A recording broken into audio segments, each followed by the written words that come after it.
Guided home by the man who lost it. I moved to Seattle last year for a new job. I was terrible at navigating. My friends back home used to joke I could get lost in a parking lot. The most ironic thing I ever witnessed happened one Thursday night when I left an awkward work dinner and my phone died, leaving me stranded downtown. Night with Stars, the unexpected guide. I started walking, but soon nothing looked familiar.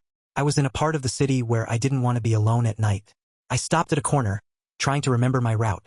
That's when I heard someone say, "You look a little lost." I turned and saw a man sitting on the sidewalk next to a shopping cart.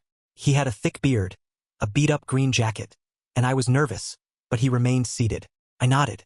"Yeah, I can't find my apartment." He stood up slowly. "Where you trying to go?" I told him the street name and my building number. His face changed. After a second, he said, "That's where I used to live." I was speechless. He then started giving me directions, not just generic directions, but incredibly specific ones. Walk 4 blocks down, turn right at the place with the blue awning, keep going until the construction fence, then cut through the alley because the main road was blocked off. I hadn't even mentioned the construction. His directions were perfect.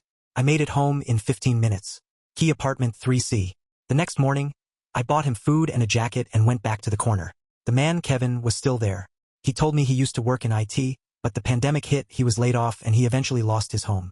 Then he asked, "It was apartment 3C, that building on Maple, right?" My stomach dropped. That was my exact unit. He kept talking, describing the flaws only a resident would know. The kitchen cabinet on the left squeaks really loud when you open it. The bathroom has a cracked tile near the shower. The bedroom window doesn't lock all the way, so you have to jam it. House with garden, the irony. I just sat there, staring at him. The ultimate irony was that the man who helped me find my way home was the same man who had been evicted from the very apartment I now called home. He used to sleep in my bed, cook in my kitchen, and now he was homeless on the street corner I stopped at. I started visiting him a few times a week with food and supplies. One day he wasn't there, and I panicked. But a few days later, a note was slipped under my door. It was from Kevin.